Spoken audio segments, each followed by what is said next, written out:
Somebody's suggesting gummies in a group hug. Do we need that this morning? Does everybody need a gummy in a group hug? I would thrive on a gummy right now, and I think we should give you a hug. Everybody would relax a little bit. You and Schultze should just hug. You guys are the Duck fans. We need a duck hug right now. A little duck on duck love. I did have some YouTube commenters asking me last night, like, Schultze, should we put you on suicide watch? And I said, yeah, probably. Honestly, overnight, yeah. It's hilarious. Of if seriously, again.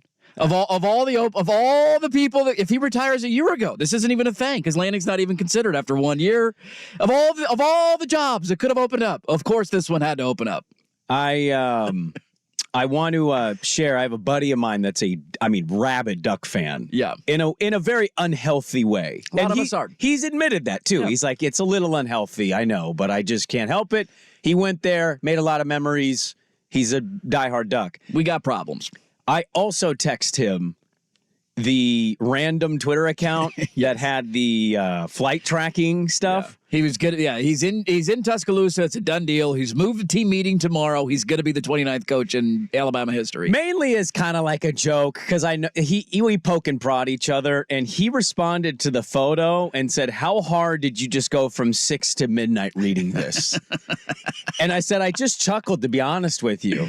And he said, "Your mouth or your penis?" And I said, hey. It's sadly great comedic writing because, look, I don't mean like I'm laughing at you. I'm just kind of laughing at the situation of losing coach after coach after coach. You get a coach, it's like, we got the right coach. He gone. Yeah. All right, how do we place that guy? All right, well, I guess we'll see. Oh, this guy's awesome. He's ours. He's here forever. Oh, he's gone. And then Dan Lanning, rumored to Alabama.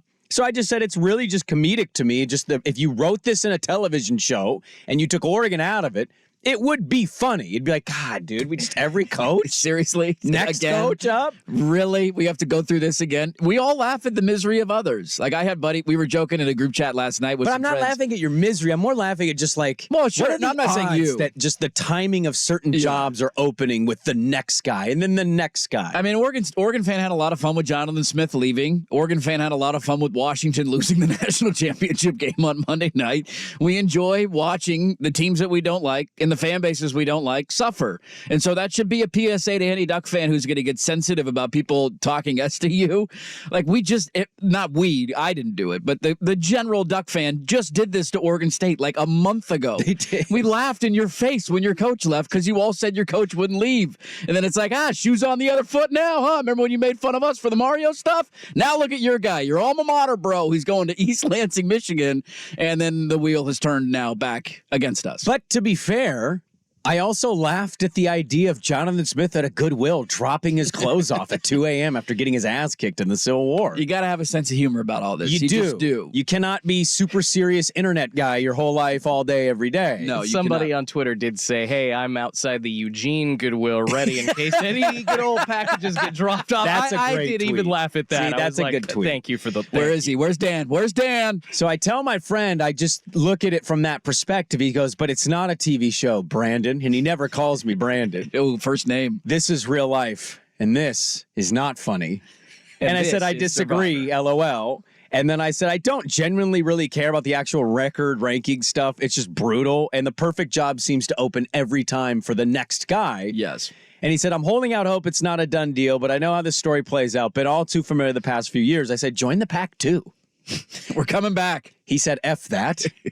I said, who would you want as a replacement? He said, nobody. I quit. I'm done. I'm not watching football anymore. And about 10 minutes later, he responded with a bunch of texts. Actually, let me think about who I'd want. And I'm like, yeah, you're hooked. I hear Bill Belichick's available. I think that should be your first call. Pete Carroll. Actually, I have sources that are indicating to me that Bill Belichick this morning is in Eugene, Oregon. Really? He took a private jet to Eugene, Oregon. Even if Dan Lanning doesn't leave, he's considering being Lanning's assistant coach, maybe a defensive line coach, linebacker coach. So they're considering bringing. I have sources in Eugene. I used to work there at a local TV station, and the sources are indicating to me that Pete Carroll and Bill Belichick considering co-coaching Oregon's defense next year. So really excited about that. How do we tweet this breaking news with no sources attached to it? Sources. Just say you have sources. No. Sources tell That's at all you need the to Dirt do. Johnson. My sources are on this one. Bill Belichick spotted I got little birds everywhere. Where's a restaurant? I would say Taylor's, but they closed, Tracktown right? Pizza. Let's go to Tracktown. Okay. He's eating some pizza right now. How about that? Spotted, but how no about the fish. Caspian? Is the Caspian still a thing? What about breakfast? The Caspian used to be great breakfast. Caspian? Oh, hell yeah. The Caspian or just Caspian? I think it was the Caspian. Let's see if it's open. They had super greasy cheeseburgers that were great for your... Really? In the morning? In the morning, if you were super hungover, that was the thing to do. I mean, it was kind of morning for when I would wake up, so maybe it was afternoon, but it was morning for me. You would go get a big relative. Morning's morning. Greasy cheeseburger at Caspian noon. Mediterranean Cafe? Hell yeah, dude. Still open. The Caspian was the bomb, man. Well, they don't They don't serve breakfast? They definitely serve breakfast. I had breakfast there. It's an 8:30 joint. 8:30. They're like a little later of a breakfast. It's they're college for people town. like you, yeah. Who the hell's up before 8:30 in a college town? Nobody wakes up before 8:30. You miss all your classes at 7 a.m. What are we doing here? I'm actually going to tweet this out. Bill Belichick spotted at the Caspian. Nobody's going to take it seriously, but that's the funny part about this. I do got to ask you guys, I was laying in bed thinking about this because I could not sleep last night. What is the difference between yellow journalism and just saying something a source, quote unquote, said and putting it out there as real journalism?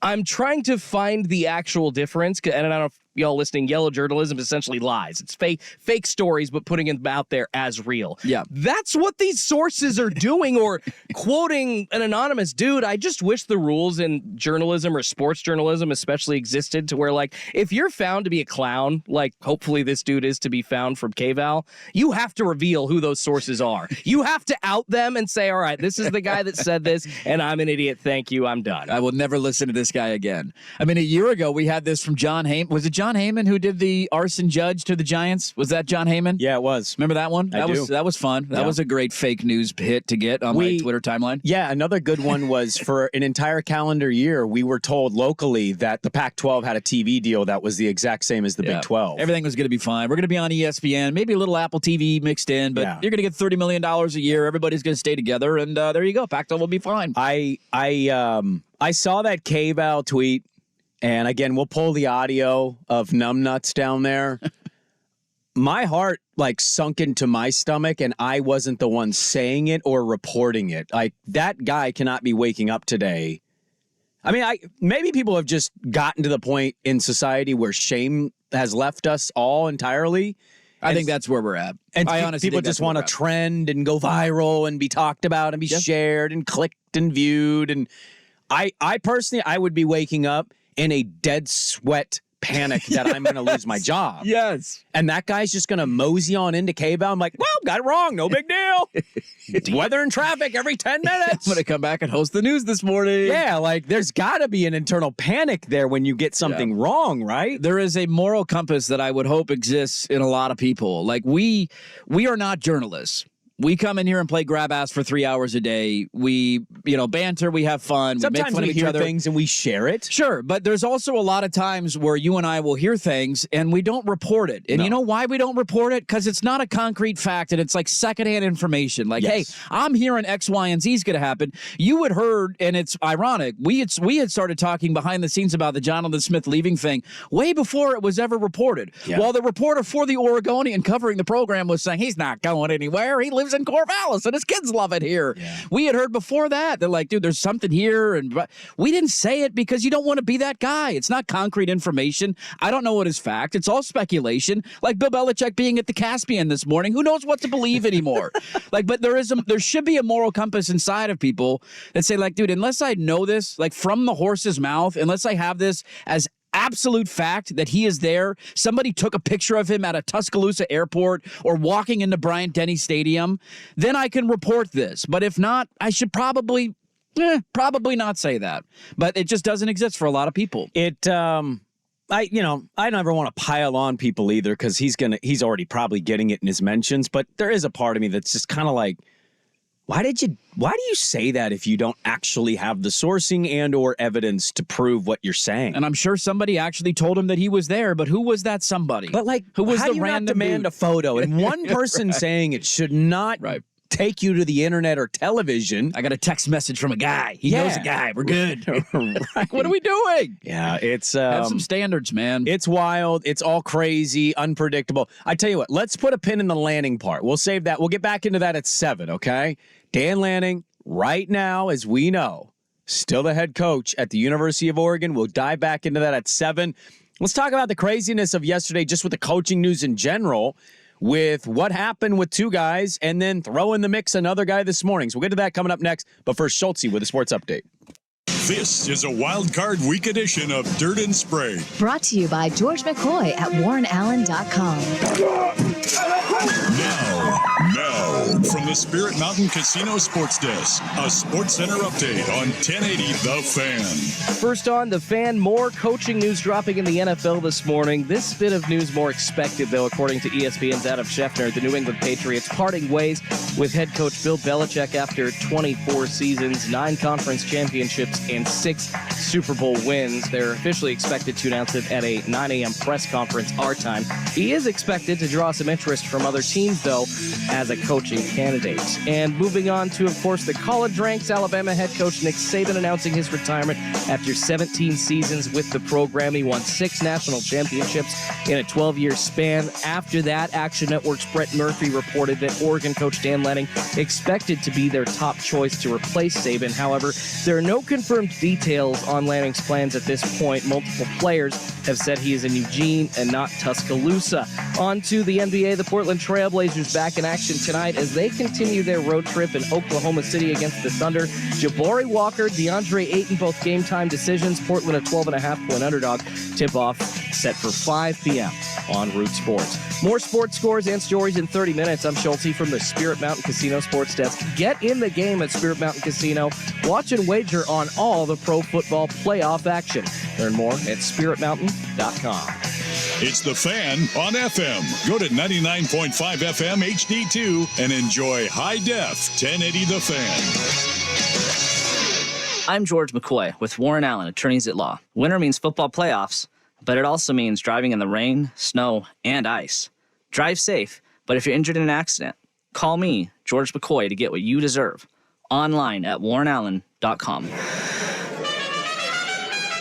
Denise has been playing jazz for 40 years. Last concert, one of the musicians fell sick with RSV. Respiratory syncytial virus, or RSV, is a highly contagious virus that can lead to breathing problems. This time, she's choosing to help protect herself with Pfizer's RSV vaccine, Abrysvo. Abrysvo is a vaccine for the prevention of lower respiratory tract disease caused by respiratory syncytial virus, RSV, in adults 60 years of age and older. Abrysvo is not for everyone and may not protect all who receive the vaccine. Don't get Abrysvo if you've had a severe allergic reaction to its ingredients. People with a weakened immune system may have a decreased response to Abrysvo. The most common side effects are tiredness, headache, pain at the injection site, and muscle pain. Ask your pharmacist or doctor about Pfizer's RSV vaccine, Abrysvo, respiratory syncytial virus vaccine. For full prescribing information, please call 1-844-989-7284 or visit abrysvo.com. Brought to you by Pfizer. Save thousands. Be advised. This is a once-in-a-lifetime chance to save thousands on a hot tub and swim spa. Friday through Sunday, Clark County Event Center at the fairgrounds. Save thousands. Be advised. This is a once-in-a-lifetime chance to save thousands on a hot tub and swim spa. Friday through Sunday, Clark County Event Center at the fairgrounds. 18-month interest-free financing. Brand new 2024 inventory ready for immediate delivery. Clark County Event Center at the fairgrounds. Huge factory incentives, factory rebates. This weekend only. Clark County Event Center at the fairgrounds. We can remove your old hot tub. Free delivery of your new hot tub. Come see the revolutionary new swim spa in action at exceptional prices. Clark County Event Center at the fairgrounds. Free delivery of your new hot tub. Just relax and enjoy. Clark County Event Center at the fairgrounds. Friday, noon to 8 p.m. Saturday, 10 a.m. to 8 p.m. Sunday, 10 a.m. to 6 p.m. Free admission. Free delivery. Clark County Event Center at the fairgrounds. Call 833-SPA-SALE or visit hottubandswimspasale.com. Hey, what's up? I'm Elle Duncan, host of the Elle Duncan Show. If you're looking for a podcast that gives you a little bit about a lot and a lot about nothing, you've come to the right place. There's pop culture, there's sports, really anything that we find particularly interesting that you're talking about on social media. And oh yeah, I do it with this guy named Gary Streisky, who's a homie. Hey, Elle, what's going on? Thanks for the mention. Can I get on the graphic now? No. Follow and listen to the Elle Duncan Show wherever you get your podcasts.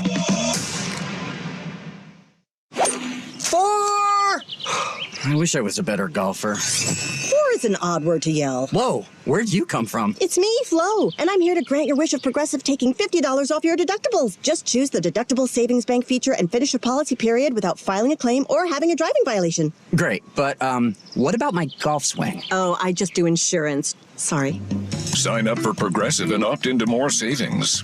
Progressive Casualty Insurance Company and Affiliates. Not available in all states or situations. Many people don't know that vehicles repaired at insurance discount body shops have a shoddy or unsafe repair record, up to 90%. Your insurance company owes you the cost to re-repair the bad repairs at shops they recommend. Did you know Leif's is the largest re-repair body shop in the Northwest? If you use an insurance-recommended body shop, call us and get it inspected. Your safety and your vehicle's trading value may be seriously compromised. Another reason we never got in bed with insurers. Leif's, always on your side. This is a Wild Card Week edition of Dirt and Sprague Brought to you by George McCoy at WarrenAllen.com. on 1080 The Fan. All right, welcome back in. Dirt and Sprague with you. Thank you guys for tuning in this morning, hanging out with us. I know some of you are Duck fans and you're panicking a little bit because of this Dan Lanning stuff. So far, you can breathe a sigh of relief. He is still, to my knowledge, the head coach of the University of Oregon. As of now, he is still the head coach at Oregon. As of now. We got some cuts on that to get to, some audio and some thoughts on the rumor with Dan Lanning and the University of Alabama. Kalen DeBoer, maybe he's actually the one they want. There's something I heard that caught my attention that if I was a Husky fan, it'd leave me a little nervous hearing what I heard. We'll get into that. But yesterday, just an interesting day of Nick Saban. Well, first it started with Pete Carroll. The Seahawks kind of just forced him out. Not kind of. I mean, they definitely did. They did. He cried at his press conference and said he still wants to coach. And then he fought hard against it. And the owner, Jody Allen, said, no, you cannot. You think Jody Allen said it? No, Burkhold said it. Burkhold had it. This then led to a weird subculture on Twitter of like supporting Jody Allen for making tough decisions. Like, oh, God. She traded Dame. Can we not do this? She traded Russell Wilson. No, I can't handle this. She fired and pushed out Pete Carroll. These all sound like guys with success of your franchises, but okay, let's celebrate it. Best coach in franchise history. I mean, I do think it was time for a change, but yeah, I think Burt Cold gave him the old heave-ho. Well, look, Pete's a feisty guy. He's great for his age. The reality is his teams the last couple of years, even though they did make that wild card last year when nobody thought they would, yeah, but they were the last wild card in, and any other year they're not making the playoffs, and I don't know if we feel the same way, and his offense became kind of his defense was definitely meh. So, like, I like Pete Carroll a lot. He is definitely one of the all-time greats in college and pro. Hall of Fame guy without a doubt. He's also in his 70s, and he's competitive. He doesn't ever strike me as a guy that if you didn't have any restrictions, you said, Pete, you just go out when you're ready to go out. He's not Joe Pa, but he loves competition. I don't know when that would be for him because it certainly wouldn't have been this year. No, he would have kept going for who knows how many more years. We joked about this with Saban. I think the NFL is different. Saban left, I think, in part because of the nature of the sport. Like, that's really hard to keep. That's a 12-month calendar. You're constantly recruiting. You're constantly on the road. The job never stops. And I'm not saying being an NFL head coach is easy, but I do think the time management aspect of it is definitely easier. You don't have to go recruit your entire roster to stick around every single offseason or worry about commits who have verbally committed, but are they going to jump or are they going to go somewhere else? Like, that's got to be a massive headache, especially when you're in your 70s. So for Carroll, he truly did strike me as the kind of guy that dude's going to coach until he just keels over on a sideline one day. He has a ton of energy. And not in like a depressing way, like he's just holding on. He generally seems like he loves it. Yes, his post-game speech at the end of the some of their wins at the end of the year were a lot of fun to watch. Pete Carroll is one of the best personalities that we have ever seen in football. He's one of the best coaches that we've ever seen in football. He's one of the very few who have won national championships in college and Super Bowls in the NFL. Doesn't happen very often, and he's one of those guys. I do think, though, that Seattle ultimately made the right decision here, as tough and painful as it might be, even though he wanted to keep his job. I have advocated now for a while that sometimes you just need a fresh set of eyes. Sometimes you just need a new start. And it feels like that was the time for Seattle. They're stuck in that no man's land where they're not good enough. They're not bad enough. You mentioned getting to the playoffs last year. They got beat up by the 49ers. They're nowhere near competing for a Super Bowl. They're likely going to take their new franchise quarterback this year in the first round. Maybe that's trading up. Maybe it's taking somebody like Penix if he falls to them at number 16. But you're bringing in a rookie quarterback. Like, this is the ultimate time to just have a fresh start in Seattle. And at the end of the day, I think it was the right call. A lot of intel that it's Gus Bradley. Or no, not Gus Bradley, excuse me, Dan Quinn. Dan Quinn at Dallas, yeah. Which, hey, Dan Quinn is a great defensive coordinator. He got a team to a Super Bowl as a head coach. You could do worse than Dan Quinn. I would still lean offensive, but I think you could do worse than that. What would you, if you're a Seattle sports fan, you're living somewhere in the Seattle area, you're a diehard Seahawks fan, you've been a Husky fan because of the area you grew up in. What's like the mentality or the thoughts if Kalen DeBoer is snagged by the Seahawks? Your own NFL team poaches your own college coach. That is a weird paradox, and I don't think has that ever happened? I don't think in the same city, but I saw some people I follow on Twitter, and they were throwing out names, and I just jumped in with a Kalen DeBoer gif. And one of the guys is a Husky fan, and he goes, I would have no idea how to feel about this. I'd be happy and devastated at the exact same time. Yeah, you're very thrilled for your NFL fandom and depressed for your college fandom. Oh, my God. Because he has said, similar to the Lanning quotes, I'm not going anywhere, grass isn't greener and all that, DeBoer has iterated that his daughter plays softball at Washington, and he wants to finish her career there. They're at Washington at the same time. And this was the loophole that everybody found of, like, you don't want to leave Seattle. Now you can stay in Seattle. That's what I'm saying. And take a different job. And the media can't hammer you because they need to cover the Seahawks. So it's like, congrats. Like, could you imagine Softy interviewing Kalen DeBoer the first time as a Seahawks coach and not Washington? Well, good afternoon, Kalen.